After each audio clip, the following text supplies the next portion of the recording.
Hey guys, tonight we're taking a gentle little tumble back through time into the surprisingly scented world of Napoleon Bonaparte, military genius, emperor of the French, and unapologetic glove enthusiast. It's going to be a slow, winding ride full of perfumes, politics, and powdery absurdities. You'll ride dusty roads, sip lukewarm wine, and encounter far more lace and lavender than you might expect on a battlefield. Also, and I can't stress this enough, you probably wouldn't survive this era. Dysentery would get you before your boots were even laced. The cheese alone might do you in. So, before you get comfortable, take a moment to like the video and subscribe, but only if you genuinely enjoy what I do here. And please, drop a comment with where you're listening from and what time it is where you are. I love imagining this sleepy little time machine drifting across the globe. Now dim the lights, maybe turn on a fan for that soft background hum, and let's ease into tonight's journey together. Your feet crunch down onto sun-baked cobblestones as you step into Ajaccio, Corsica. It's 1769. The air is salty and warm, like it's been cooked over coals and seasoned with goat hair and rosemary. You're not exactly a noble, but you're not exactly poor either. You're part of the Bonaparte family, which sounds fancier than it is. Your mother, Letizia, has the posture of a queen and the patience of a saint. Your father, Carlo, has a talent for wine and a chronic avoidance of responsibility. The town smells like anchovies, tanned leather, and whatever was just spilled at the market. A bakery 2 doors down is burning pine wood in its oven, and the scent of charred flour and herbs wafts past your nose like an accidental blessing. You sneeze. No one says bless you. This is Corsica. Tough love and louder chickens. You're a child, of course, but not the usual kind. While other boys chase lizards with sticks, you organize imaginary battalions of pine cones and bark chips. You don't play with your food, you strategize it, arranging olives into little cavalry formations before finally devouring them with all the grim determination of a 5-year-old conqueror. Corsica's hills rise around you like sleeping giants, shaggy and silent, dotted with olive trees and limestone cliffs. The nights are clear and a little too loud. Crickets, goats, your brother snoring like a bellows. But you lie awake, fingers steepled behind your head, thinking, always thinking. You attend church because it's expected. You don't exactly pray, you negotiate. God, if you help me escape this island, I'll never complain about powdered wigs or itchy stockings. I'll even try not to roll my eyes at my older brothers. And yet, somehow, you're already looking beyond Corsica. France looms in your imagination like a continent of velvet and velvet-lined ambition. You don't belong here forever. You know this. You feel it in your spine. Your father, ever the opportunist, manages to schmooze the right French officials and lands you a scholarship to a military academy on the mainland. You're 9 years old, and your world is about to change entirely. You ride away on a mule with 2 pairs of shoes, a trunk full of quills, and a mother's prayer folded into your sleeve. Corsica blurs behind you, like a watercolor left in the rain. France hits your nose first. Even the air smells different. Rien-le-Château, your new home, is cold and gray and smells of ink and boiled cabbage.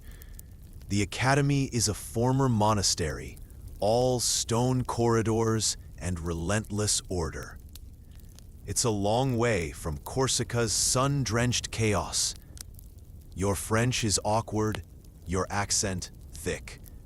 The other boys laugh when you say pain instead of bread, because in French, it means the same thing, just spelled differently. You retreat into books, into tactics, into silence. But your nose adjusts. There's a perfumed undercurrent to this cold place. The headmaster douses his handkerchief in lavender water. The uniforms are starched and faintly floral. The priest who teaches Latin wears something musky that reminds you of damp parchment and forgotten prayers. You notice everything. How a certain powder makes the hair of one boy shimmer like flour in moonlight. How ink smells differently depending on its source. Oak galls, iron salts, thyme. And one day, you notice gloves. A visiting officer wears them, not for warmth, but as part of his ensemble. They're leather, of course, but softened and scented with what you later learn is ambergris. A strange, sweet smell. Something ancient and oceanic. The man removes them with flair, setting them on the lectern like a challenge. The classroom stills. You watch. Not just the gesture, but the silence that follows. You file it away. The power of gesture. The theater of scent.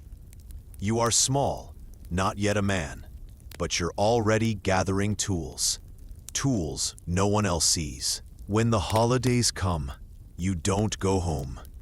Corsica is too far, too poor, and too much a reminder of where you started. Instead, you write letters to your mother, to your uncle, to anyone who might listen. In one, you describe the snow. In another, the smell of ink on your fingers. In another still, you admit something strange. I think I understand how a scent can command more than a sword. You write. It lingers. It speaks before you do. And it covers up things you'd rather not let show. No one writes back about that part. You age quickly in France. Boys become cadets. Cadets become lieutenants. Your Corsican accent fades just enough to be mistaken for exotic. You learn to fence, to ride, to calculate bombardment angles with a sleepy kind of precision. You also learn which glove fits what moment. There's a pair you favor, goatskin, lined in thin wool, scented with bergamot. You wear them on long walks. They warm your hands, yes, but they also center you. When your fingers flex inside them, you feel composed, armored, intentional. The others begin to notice. Napoleon, they say, half mocking, has his glove game down. You don't respond. You just breathe in the faint citrus and let it carry you back, briefly, to a Corsican orchard, ripe with heat and potential. One rainy evening, you're invited to dinner with a minor aristocrat. You dress carefully. You choose a darker pair of gloves, scented with orris root and cloves. They smell a little like candied violets, a little like hidden daggers. At the table, your host wrinkles his nose, but says nothing. Later, as you sip wine by the fire, he leans closer and murmurs, "Your gloves." Unusual, you smile, small and practiced. Better than smelling of damp wigs and bad decisions. He laughs. He never forgets you. You keep writing. You're still not important. Not yet. But your letters have changed. They read more like strategy than sentiment. You mention officers who command with cologne, generals who mask their fear with rosewater, and always your gloves. You don't explain them anymore. You just describe the day, and what pair you wore, and what they meant. Scented armor, a whisper instead of a shout. By 17, you're ready. Not for command, perhaps, but for motion, for opportunity, for France. And France, unwittingly, is almost ready for you.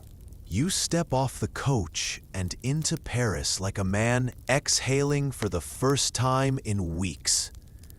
The city spreads before you, wide, fragrant, strange. It's the 1780s, and Paris is pretending very hard not to unravel. It wears perfume the way some people wear a smile, forcefully and too often. Everything here smells like something else. The Seine carries the tang of wet stone, horse sweat, and rotting cabbage. Bakeries pump out buttery clouds that vanish far too soon into the smoke of taverns and tanneries. Perfumeries bloom on every corner, selling elixirs of rose, civet, sandalwood, and powdered mystery. Even the rain smells ambitious. You're barely 19, but your uniform fits better now. You've grown into your own sharpness. Your boots are polished, your eyes sharper, and your gloves, well, they're starting to get noticed. Your current pair is a dove-gray suede, infused with a hint of lemon balm. Subtle, understated, but unmistakably yours. When you raise a hand, fingers sheathed in citrus and confidence, people pause. You take up residence in a modest room near the Latin Quarter, where the landlady burns rosemary to cover the smell of damp walls and lonely meals. You write by candlelight, your gloves laid out on the desk like sleeping cats. A pair for the rain, a pair for meetings, a pair for walking along the river and pretending you're not alone. And then you are no longer alone. L'école militaire takes you in like a reluctant aunt. The school is a relic of order and powdered grandeur. Its halls, stiff with tradition and slightly decaying velvet. You're here because you're quick, because you're precise, because someone wrote your name in the right margins. The other cadets are sons of dukes and fussy people with names like Marzipan. They smell of expensive hair powder and disinterest. They talk about hunting and mistresses and make fun of your accent, still Corsican, though dulled at the edges. You don't bother with rebuttals. Instead, you study their gloves. One cadet wears butter-soft kid leather scented with tuberose. You mentally label him as fragile ego, easily startled. Another wears a heavy, oil-slicked pair better suited for fencing than flirting. Overcompensating, you note. You realize something important. No one notices the glove until you remove it. And that, you think, is where the real power lies. Paris itself becomes your classroom. You wander past apothecaries selling wormwood and wine thick with sediment. You haunt perfume stalls that promise seduction in a vial. You learn that jasmine covers the scent of stress, that violet lends an air of melancholy, that patchouli sticks to you like regret. And through all this, you observe how smell follows power and how it can precede it. There's a cafe near Rue Saint-Honoré where people plot in low voices over thick coffee and pastries. You sit quietly in the corner, gloves in your lap, inhaling the scent of sugar, ink, and quiet treason. One morning, a woman walks in with a fox around her neck and betrayal in her perfume. She orders absinthe and murmurs names to a man with damp hands. They leave together. A week later, you see him in a newspaper sketch, accused of royalist leanings. The woman? Gone. But her scent clings to the curtains. It's around this time you start making modifications. You line your gloves with bits of lace, not for fashion, but because the friction helps you focus. You store tiny satchels of lavender and orange peel in your desk drawer. You begin writing not just letters, but notes, small observations about sense and strategy. You build a small collection, a pair of black gloves that smell like wet bark and ambition, a sand-colored pair with bergamot and cedar, your good news gloves, and one simple pair, linen and unscented, for funerals and failed meetings. You understand now, these aren't accessories. They're tools, weapons even, just quieter. The revolution begins like a kettle someone forgot on the stove. First, there's heat. Then there's steam. Then there's a shrieking whistle, impossible to ignore. You feel it in the crowds that gather like storm clouds. You smell it in the streets, gunpowder, sweat, and baked pears, a strange combination. You note it with clinical detachment. The Bastille falls, and suddenly gloves seem like luxuries no one can afford. But you hold on to yours. You begin writing your manual of personal command. Chapter 1. Always enter a room with a scent that speaks before you. Chapter 2. When things fall apart, touch nothing without gloves. It becomes your quiet creed. One evening, after a particularly chaotic demonstration, you help a woman across a square littered with torn pamphlets and broken shoes. She's elderly and smells like dried thyme and courage. She clutches your gloved hand and says, "Thank you, young man. You don't smell like fear." You're surprised by how much that means to you. You keep walking. At military gatherings, you notice you're being noticed. Your gloves mark you, not as wealthy, not even stylish, but intentional. In a world unraveling at the seams, you're someone who still chooses a scent, someone who polishes the leather, someone who carries an odd kind of calm. You begin to be invited to rooms where people ask about artillery, but end up talking about control. Your first command comes not with fanfare, but with a letter that smells faintly of ink and mildew. You're to report to Toulon. A siege, a mess, a chance. You pack your gloves last, not because they're least important, because they're most. Toulon is chaos. Mud and smoke and the clatter of boots on wet stone. You arrive to find a command structure as ragged as a butcher's apron. You step through puddles that steam with cannon heat and smell of salt and soot.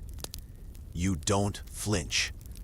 Your gloves that day are dark brown, lined in wool, dusted with lemon and vetiver. Practical, earthy.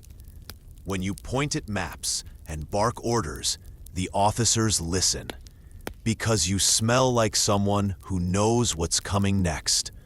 And somehow, you do. Your artillery strategy helps take the city. You're promoted. People start asking your opinion, not just on war, but on how to make a room obey you. How to walk into a tent and make silence follow. How to mask fear with motion, gesture, and scent. You don't give away all your secrets. Just enough. You leave Toulon with a name that now turns heads, and boots that still squelch with battlefield residue. Your gloves? Still soft. Still scented. Still yours. You don't sleep much these days. The revolution has reached the part where everyone is suspicious. Powdered wigs are optional, and guillotines have become disturbingly efficient. The streets of Paris smell like fear, marinated in hope, garnished with a bit of blood and pastry crumbs. Your mornings begin with briefings and burnt coffee. Your nights end with lists. Who's been arrested? Who's missing? Who's suddenly switched allegiances and started speaking in quieter tones? You keep wearing your gloves. Every day. It's not vanity, it's ritual. It's protection. Against cold, against blood, against the smudges of shifting power. Today's pair is a handsome camel leather, lined with thin cotton and subtly fragranced with bay leaf and dried orange peel. There's a tear at the base of the left thumb from yesterday's sword drill.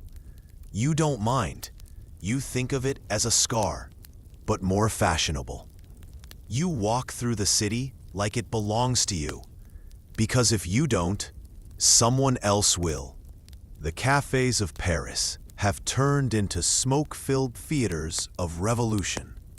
You sit at one in the Marais district, nursing a lukewarm café au lait and pretending to read a pamphlet. The man 2 tables over is writing names in a small book. He wears gloves that are a size too large and smell faintly of vinegar and lies. You mentally file him under problem to solve later. Across from you sits a young officer, nervous, newly promoted, and clearly hoping you'll notice him. He tries to strike up a conversation by complimenting your gloves. Spanish leather? He guesses, squinting. Corsican thrift, you reply, not looking up. Smells better than treason. He laughs awkwardly. You smile. You both know you've seen people executed for less. You're called to a salon on the left bank. The hostess is a widow with a fondness for political discourse and red wine before noon.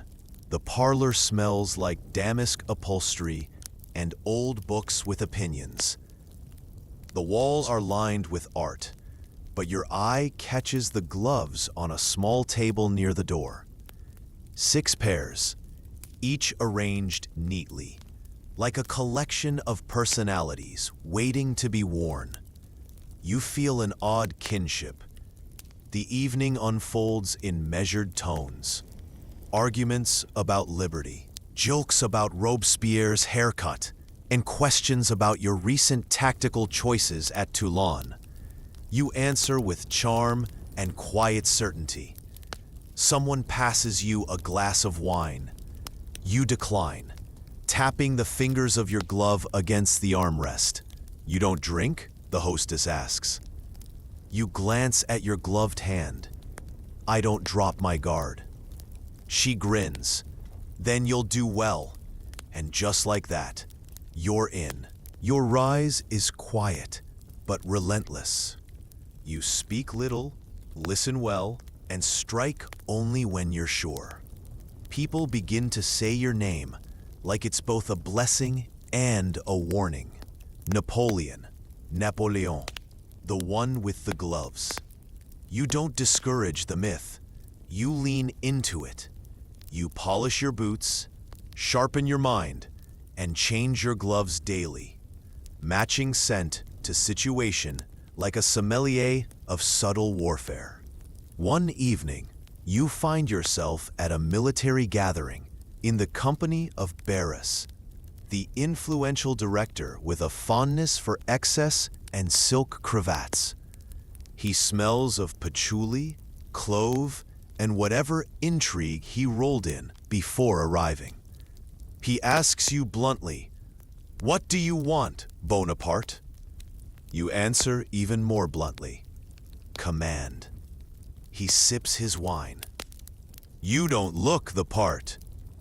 You flex your fingers in your gloves. Soft black leather, freshly oiled, laced with the faintest hint of myrrh. But I wear it well. He studies you for a long time, then nods. The next day, you're promoted again. And then comes the 13th of Vendemiaire. Paris erupts. Royalists on one side, revolutionaries on the other. Streets like matchsticks. Tension hanging in the air like unlit gunpowder. You're put in charge of defense. You arrive early. The city is damp with anticipation. People huddle in alleyways, clutching bread and rumors. The soldiers wait for orders, their eyes on you.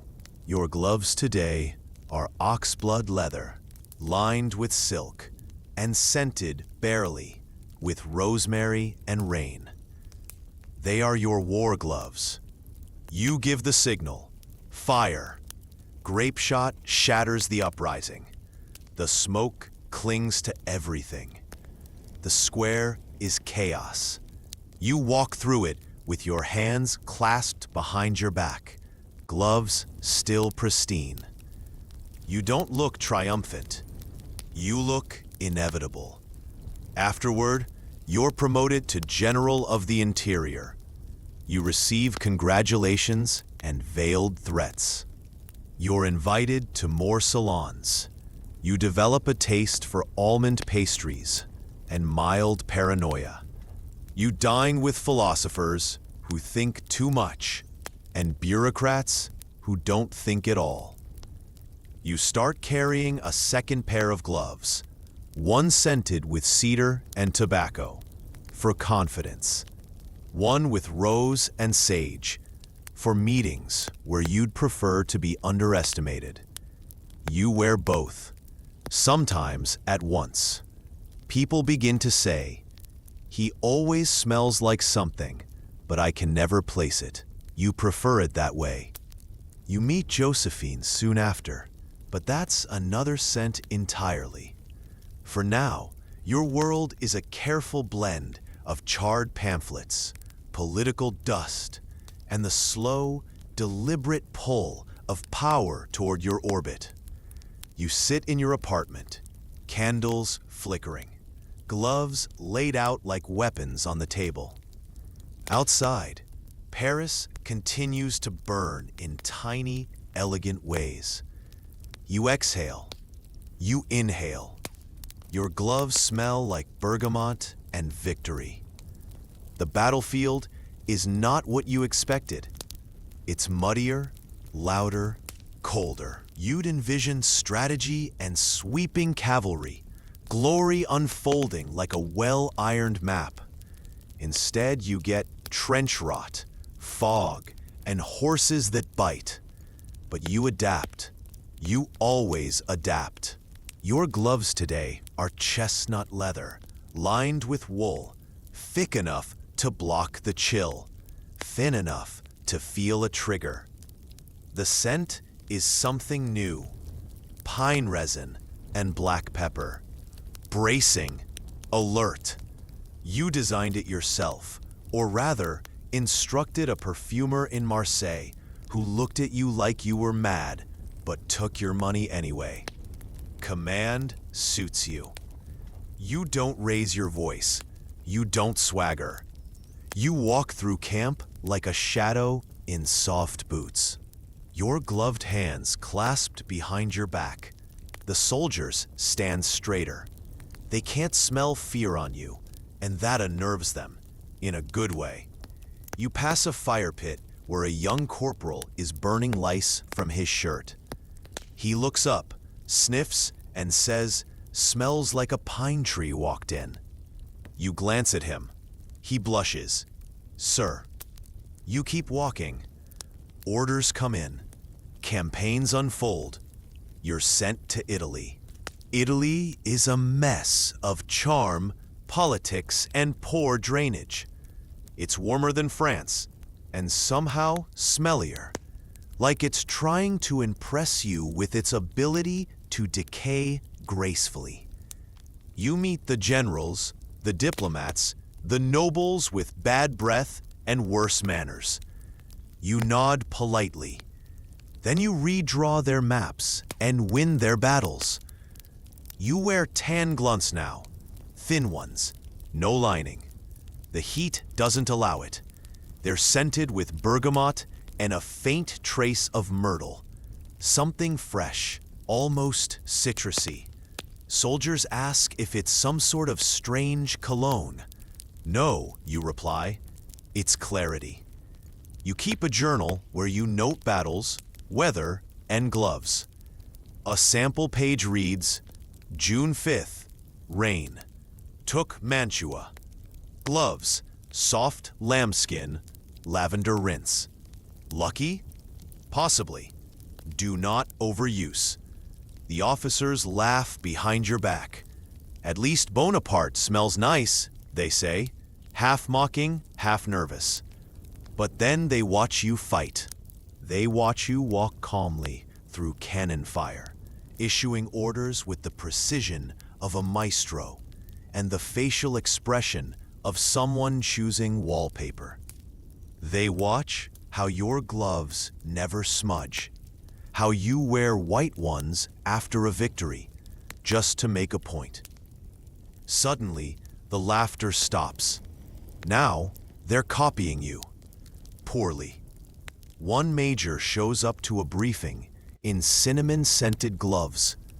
You sniff once and arch a brow. He removes them before the hour is over. You make a habit of choosing gloves to match not your uniform, but your message. And a diplomatic meeting with Austrian emissaries? Burgundy gloves, oiled to a gleam, scented with fig and iron. Rich and slightly dangerous. When reviewing troops, something simple. Rough leather, lightly perfumed with bay. Earthy, trustworthy. When writing letters to Josephine, softest suede you own, faintly powdered with orange blossom and regret. People begin to talk. They say you never remove your gloves in public. They say you sleep in them. They say your gloves are soaked in a potion that makes men obey. You don't correct them. Why would you? One morning, you walk through a dewy hillside, still slick with the aftermath of battle. The fog curls around you like silk. The birds are silent. You pause and remove your right glove, just one. You reach down and touch the ground. Damp, warm, human. You inhale. There it is again, that blend of smoke, lavender, and iron. The perfume of war. You put your glove back on, slowly, deliberately. You're becoming a myth, your aide says beside you. You smile faintly. I'd rather become a memory. You're invited to more and more gatherings. They call them strategy dinners, but everyone's really there to see you. You arrive late, always. You glide through halls, lined with portraits of people who never mattered. You shake hands sparingly. You choose a seat in the corner, but everyone orients themselves around you. One hostess leans close, her dress rustling like a question. "What do you wear?" she asks, voice low. You look at her gloved hand, brushing her wine glass, then at your own. "Leather," you say, and certainty. She doesn't ask again. In the field, your gloves are less decorative. You keep pairs racked in linen, stored in saddlebags like precious documents. When storms roll in, you wear a thick pair, dyed storm gray, scented with mint and vetiver. The soldiers call them your thunder gloves. One evening, just before a rain-soaked skirmish, your horse rears and your glove slips slightly. A young drummer boy sees your bare wrist. His eyes go wide. "You're not made of metal," he whispers. You smile.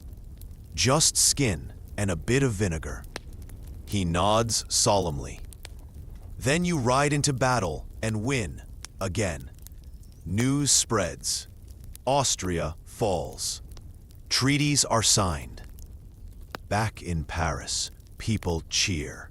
Streets fill with perfume sellers hawking blends called Victory, Napoleon's Musk, and the wildly inaccurate smell of steel.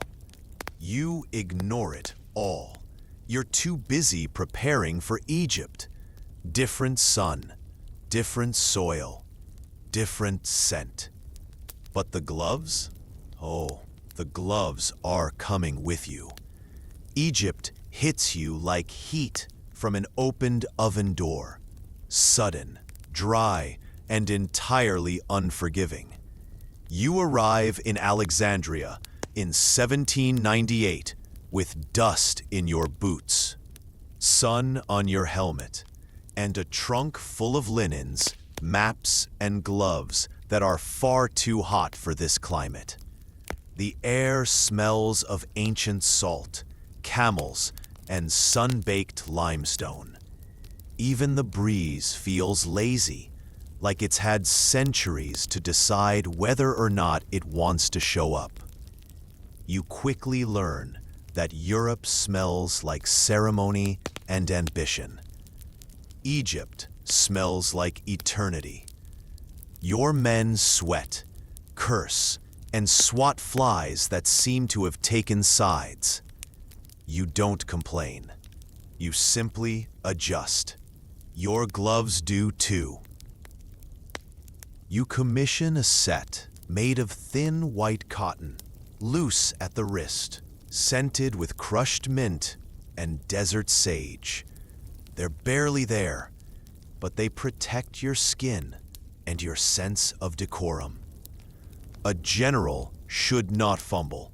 A general should never be seen with dirty hands, even if the whole world is sand. Josephine, of course, is nowhere near here.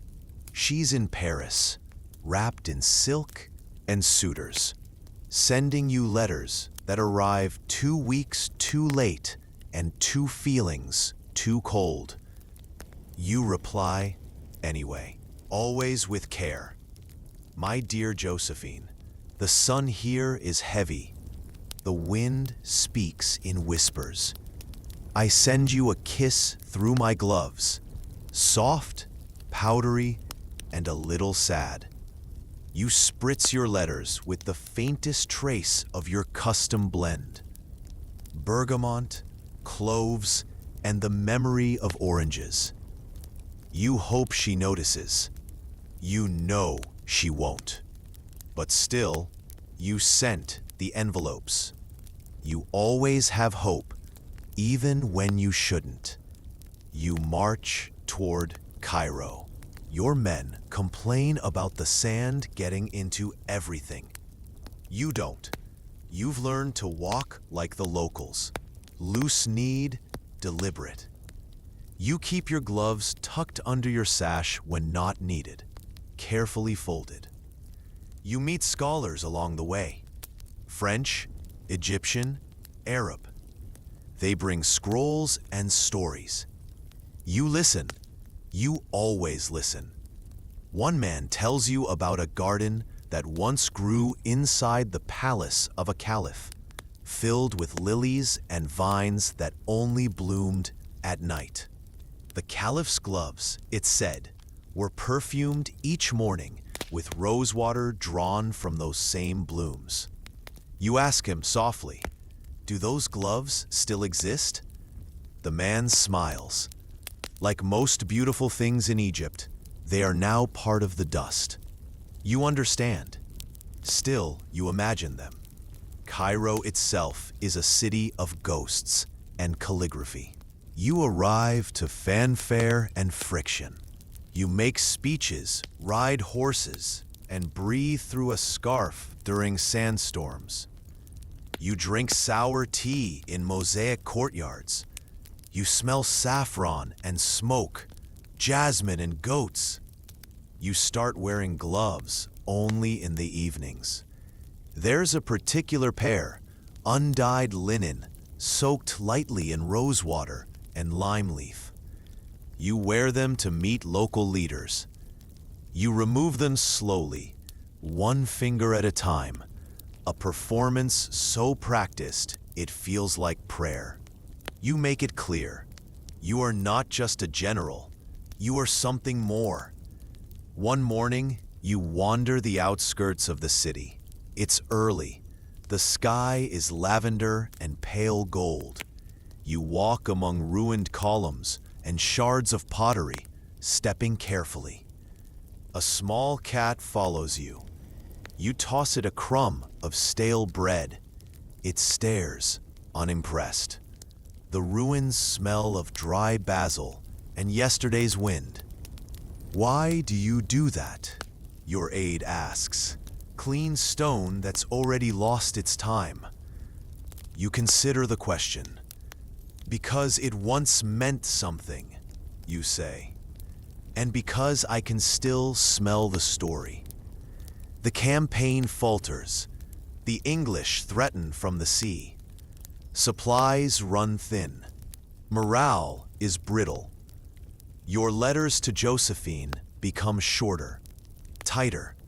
She doesn't write back, or when she does, her ink smells of disinterest. You stop scenting your envelopes, but you keep wearing your gloves. You meet a scholar in a library filled with scrolls and silence. He's blind, but he smells the air like a musician hears pitch. "You wear orris root," he says, sniffing, "and a touch of sandalwood." You raise an eyebrow. "Impressive." "Not really. You all smell like ideas, pretending to be men."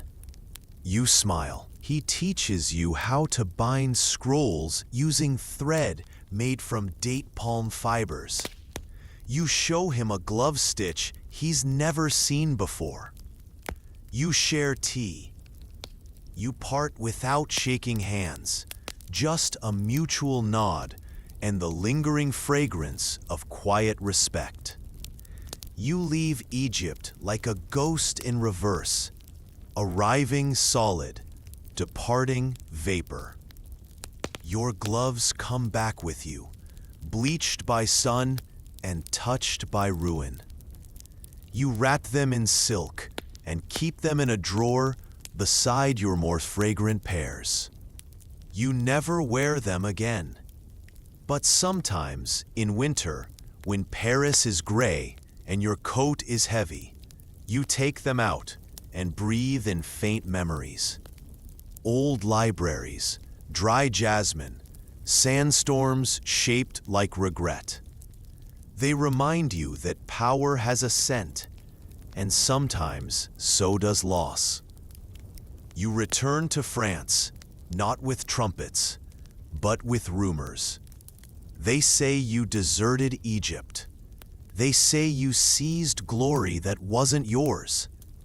They say you look different, and you do. Not older, not worn, but polished, compressed. Like someone who's learned that time is just a battlefield with less predictable terrain. You step off the boat in Toulon, wearing a tailored overcoat and a fresh pair of gloves. Black leather, stitched at the cuff, touched with a ghost of lavender and ink. You smell like someone who knows more than he's saying, which is exactly the effect you're going for. Josephine meets you days later. She arrives wearing pearls and shame. Her perfume is heavier than you remember. Anxious, floral, with undertones of deflection. She smiles too brightly. You do not. You greet her with a kiss on the cheek and gloves firmly on your hands. Paris again. And it's different this time. People lower their voices when you pass. Newspapers mention your name with reverence and suspicion. Children mimic your stance in the street. Power now has a scent of its own. And you wear gloves that announce your ascent without shouting. One pair is dyed imperial blue, embroidered subtly at the wrist, lined with silk that used to belong to an old curtain from a Venetian palace. They smell like bergamot, ink, and destiny.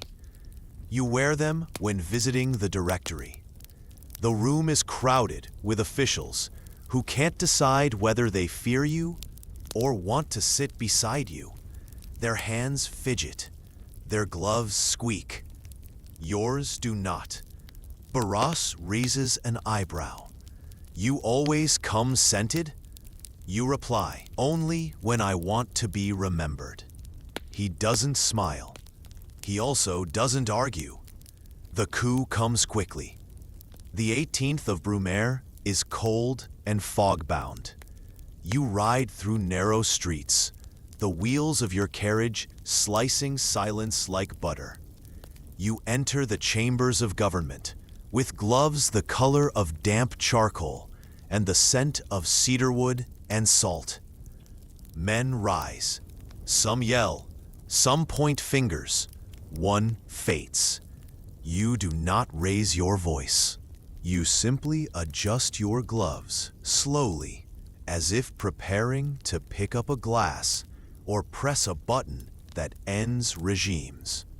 Silence follows.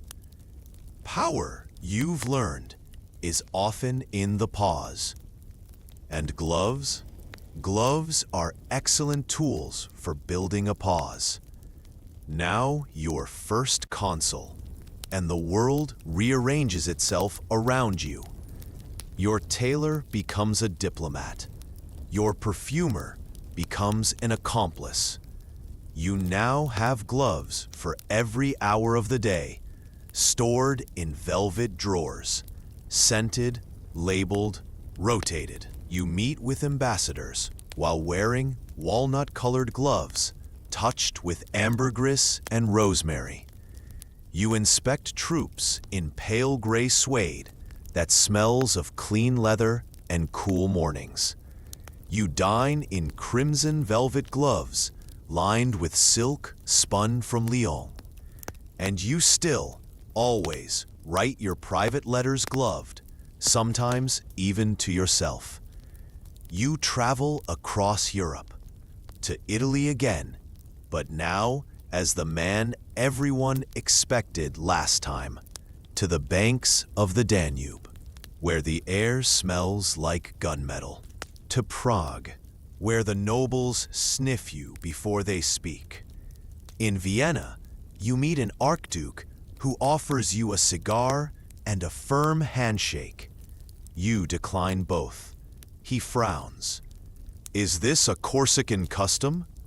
You smile politely. No, just a preference. Your gloves that day are olive green, scented with pine and stitched with tiny gold thread. They do not tremble. You never allow them to. Josephine still stands beside you, for now. She is elegant, witty, and slowly being outgrown by your shadow. One evening, she catches you adjusting your gloves in the mirror. "You love them more than me," she says, half laughing. You turn. "I love what they do for me." She looks down. "And what do I do for you?" You don't answer. You just pull the glove snug and walk out into the candlelight. And then it happens. You crown yourself emperor. Not the Pope, not the people. You. It's a performance of ultimate control. And naturally, your gloves are perfect. They are white kidskin, stitched by hand, embroidered with bees in gold thread, and scented delicately with orange blossom, frankincense, and a whisper of gunpowder. When you place the crown on your own head, your gloved hands do not shake. You've rehearsed this in silence 100 times. You are now the scent of authority. Europe takes a nervous breath. The throne is surprisingly uncomfortable. Not the seat itself, it's plush enough, draped in velvet, carved by hands who've likely never seen a battlefield. But power, real power, doesn't sit quietly. It hums beneath you like a restive horse, always needing direction, always one breath from bolting. You settle into your new role with your usual precision. Your mornings now begin with layers, uniforms, medals, politics, and gloves. Always gloves. A valet lays out the day's choices like offerings to a deity. A pair for parades, sapphire velvet, embroidered at the cuff, perfumed with iris and sweet basil. A pair for military councils, dark brown with brass stitching, oiled and scented with sharp vetiver and birch bark. A pair for Josephine, still suede, still soft, but now lined with something a little sad. You travel across your empire. Everywhere you go, the air bends to your will, or tries to. In Milan, it smells like ink and opera. In Berlin, like damp coal and fear, wrapped in discipline. In Warsaw, like bitter smoke and pastries you pretend not to like. You carry a new travel set. 4 pairs of gloves, wrapped in silk, each labeled with calligraphed cards. Diplomacy, inspection, interrogation, reflection. You use them like punctuation. You use them like a general uses maps. One night, while camped outside Prague, you sit beneath a tattered awning and clean them with a cloth dipped in warm rosewater and clove. Your aide watches, puzzled. You treat them like relics, he says. You glance up. They've seen more than most saints. He never asks again. But saints fall, eventually. So do emperors. You begin to sense it. First in the letters that arrive a little slower, folded less carefully. Then in the faces around you. Eyes lingering just a moment too long. Not fear, not awe, doubt. You respond with more detail, more control. You change gloves twice as often. You order new pairs with firmer stitching, deeper colors. Gloves that whisper authority, not just elegance, but the air has shifted, and you can't scent your way out of it. Your marriage with Josephine ends not with a fight, but a formality. She cries, "You don't." Your gloves that day are gray silk, unscented, untouched, unremarkable. Chosen because you didn't want her to remember them. You shake her hand gently, a perfunctory gesture between old soldiers. She holds it too long. You let her. You marry again. For the optics, for the legacy, for France. Your new wife smells like pine forests and cold ambition. You like her well enough. She does not comment on your gloves. You take this as a form of respect. And then comes Russia. The cold is not a metaphor. It is wind that cuts like glass, snow that bruises the skin, breath that stiffens in the air and falls to the ground like tired ghosts. Your men wrap their hands in whatever they can find: rags, spare socks, scraps of loyalty. You hand out gloves when you can, fur-lined and perfumed with cedar and desperation. Yours are special, elk leather, double-lined, soaked in birch oil and camphor. Even they fail you. Frost cracks the seams. Your fingers burn beneath layers. The scent of defeat creeps in, smelling like frozen horses, rotted bread, and the quiet collapse of certainty. You ride on, because that's what you do. But in your coat pocket is a pair you don't wear anymore. Josephine's favorite, the soft suede ones. You pull them out sometimes when no one is watching. Hold them in your lap, breathe in the faded trace of orange blossom.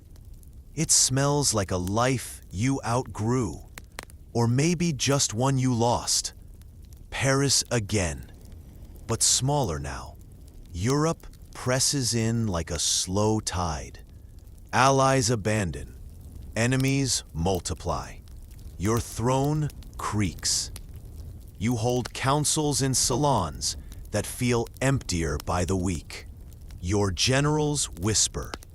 Your gloves are still immaculate, black patent leather, scented with nothing but resolve.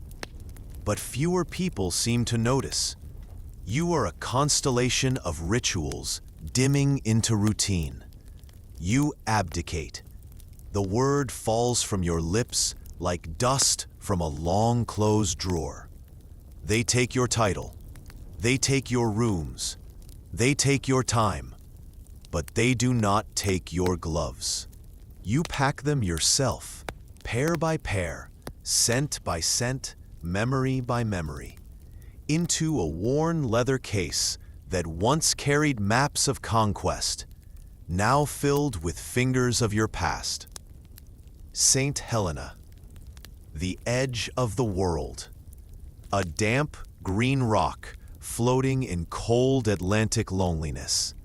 You arrive to rain and gray skies and the scent of moldy stone. The house they give you is drafty, the furniture sullen. You unpack your gloves. You choose a pair, faded brown, cracked at the wrist, still laced with lavender from years ago. They're not for power now, not even for warmth. They're just familiar. Each day, you walk along the cliffs. The ocean hisses below like a sigh that never ends. You wear gloves even when it's warm. It's not habit anymore. It's identity. You begin to write memoirs, letters, warnings, dreams.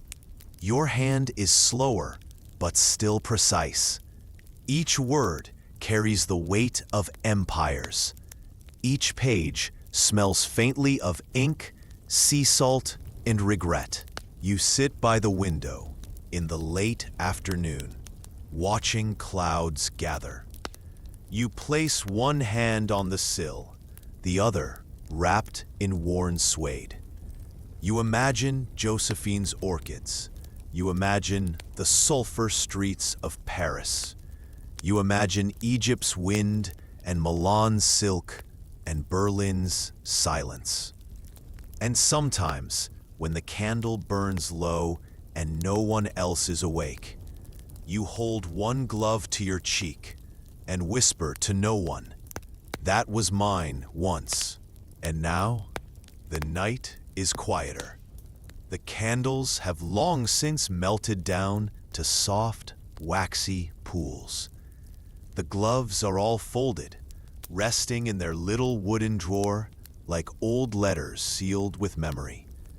The story, your story, has grown hushed. You are no longer marching, no longer writing. There is no map to hold, no throne to claim, no audience to impress. There is only the steady rhythm of your breathing, gently slowing. Inhale, a hint of lavender and old parchment. Exhale. Then, like a sigh through silk, released into sleep. The world around you softens. The sound of wind brushing the shutters. The faint tick of a distant clock. The creak of old floorboards settling, like an empire folding itself into history. Let it all fade now. Let the scent of rosewater and ink drift away on the breeze.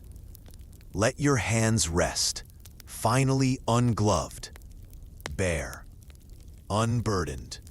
You've wandered far, through powdery streets and perfumed salons, through battlefields and boudoirs, through silence and spectacle.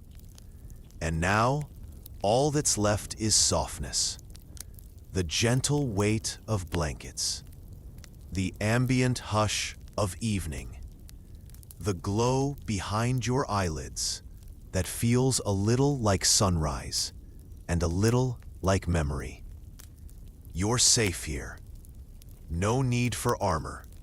No need for certainty. You've earned the quiet. Let yourself drift, past the scent of bergamot, past the distant cheers of forgotten victories, past even the echo of your name whispered through corridors of time. Float, sink, rest. You are no longer emperor, no longer soldier, just a dreamer in a quiet room, slowly falling asleep. End of the story. Sweet dreams.